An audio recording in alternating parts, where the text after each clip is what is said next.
আসসালামু আলাইকুম। ইয়াপ।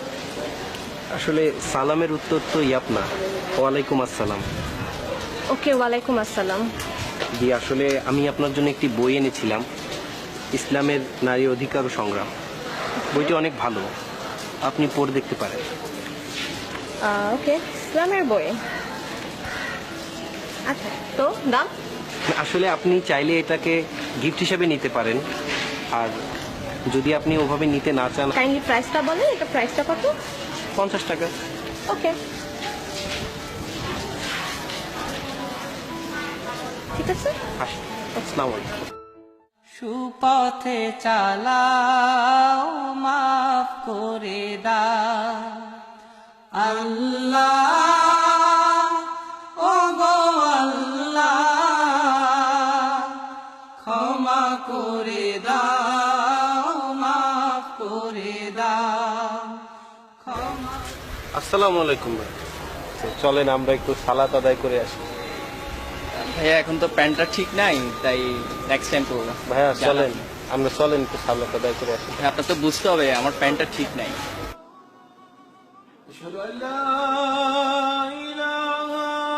কত সুন্দর আজানের ধ্বনি শোনা যাচ্ছে। ভাইয়া চলে।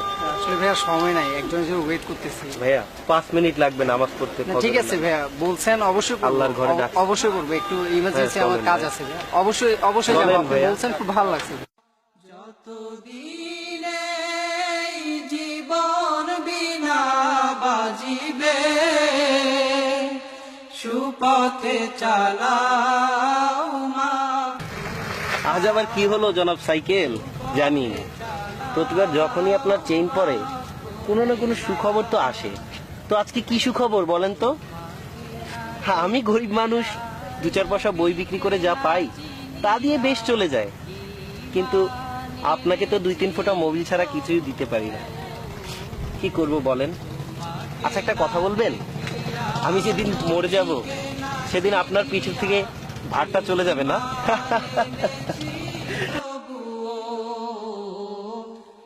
এই উসিলায় রহম দয়া বিলা, ক্ষমা করে দাও, মাফ করে দাও, ক্ষমা করে দাও, মাফ করে দাও আল্লাহ। সুপথে চালাও, মাফ করে দাও আল্লাহ, ও গো আল্লাহ, ক্ষমা করে দাও, মাফ করে। কালকে তো বলেছিলেন আপনার প্যান্টে সমস্যা। চলেন আজকে আমরা সালাদটা আদায় করে আসি, আজানের ধ্বনি শোনা যায়। ভাইয়া ভাইয়া এখন তো আমার কিছু কাজ আছে, আমার দাওয়াত আছে এক জায়গায়, ওখানে যাইতে হবে। ভাইয়া বেঁচে থাকলে তো কত দাওয়াত খেতে পারবে। খাইতে চলেন। পারবো ভাইয়া, নামাজ পড়ে নিবো, একটু আল্লাহর সমস্যা নাই, ঘরে চলে পড়ে যাই। নিবো ভাই, পড়ে নিবো। এই একটু দাওয়াত আছে, ওখানে যাইতে হবে আমার। কালকে থেকে ইনশাল্লাহ পড়বো আমি, ঠিক আছে? বুঝেছেন ভাই? মাইন্ড করছেন ভাই? না ভাই, আসসালামু আলাইকুম। أشهد أن محمدا رسول الله.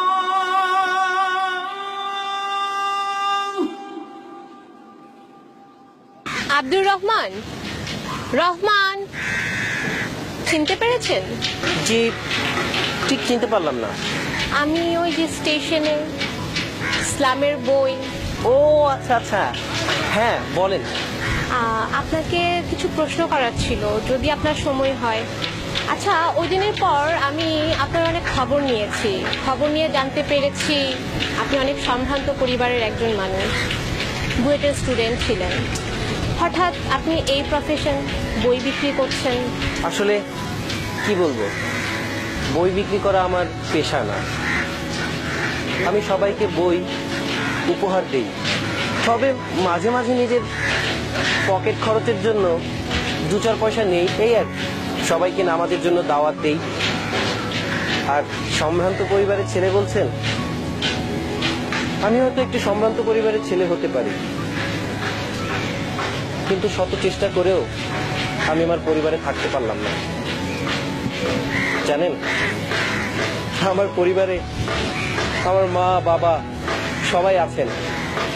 প্রতিদিন আমি আমার মা বাবার খেদমত করে তারপরই বাসা থেকে বের হই।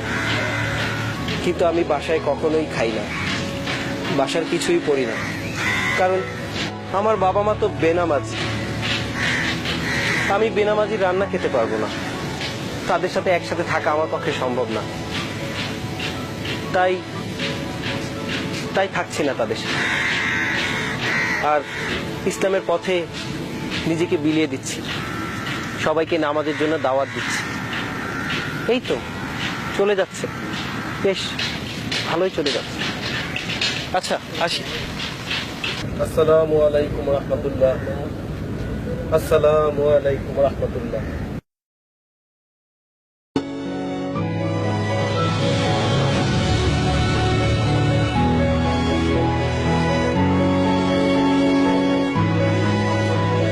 ভাই আমার অনেক বড় ভুল হয়ে গেছে ভাই, মাফ করে দিবেন ভাই। ভাই ভুল বুঝতে পারছি ভাই, এখন ভাই। থেকে নিয়মিত নামাজ পড়বো ভাই। ভাই আমার কাছে ভাই ভুলের কিছু নাই ভাই, সব ওই আল্লাহ তাআলার খেলা। ঠিক আছে ভাই, দোয়া আপনি ভাই করবেন। রেগুলার নামাজ পড়বেন, ইনশাল্লাহ ভাই নামাজ। আল্লাহ তাআলা আপনাকে হিদায়াত দিবে। ভাই দেখেন, আজকে নামাজ পড়ার জন্য ওদের সবাইকে নিয়ে আসলাম, যেরকম আমাকে উপদেশ দিচ্ছেন সেরকম ওদেরকে উপদেশ দিচ্ছি, ওরা মান্য করেছে। ভাই ভাই খুবই খুশি হয়েছি ভাই, ভাই আল্লাহর উপদেশ আমি খুবই খুশি হয়েছি ভাই। আল্লাহর উপদেশ আমার জীবন আজকে সার্থক যে আমি আপনার মতো একজন মানুষকে ভালো করতে পারছি। আপনারা সবাই নামাজ পড়বেন তো আজকে থেকে? ওয়াদা করেন, ওয়াদা করেছেন তো?